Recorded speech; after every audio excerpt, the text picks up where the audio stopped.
welcome back to our channel ERPZEN. In today's video, we are going to learn how to create and manage the future two value sets in Oracle Fusion Finance using the task called Manage Chart of Accounts Value Set Values. This video is very important if you are working on chart of accounts setup, GL implementation, or Fusion Finance interview. So let's get started. Before creating the value sets, let's understand what is Future 2 segment is. Future 2 is a user-defined segment in the chart of accounts.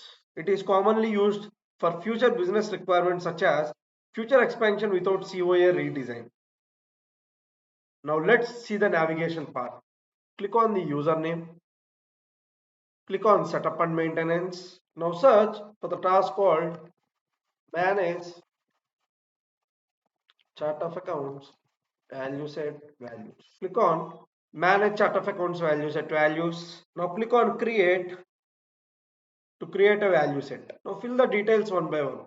Now here I'll take the value set code as XS underscore ERPZEN underscore future underscore 2 ERPZEN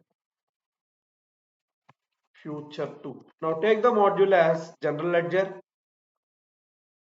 validation type as independent, value subtype as character, value subtype text, maximum length 5. Here, independent validation allows us to manually define values. So, this is how we can create and manage future two value sets in Oracle Fusion by using the task called Manage Chart of Accounts Value Set Values. If you found this video helpful, like the video, subscribe to our channel ERPZEN, drop your questions in the comments. See you in the next video.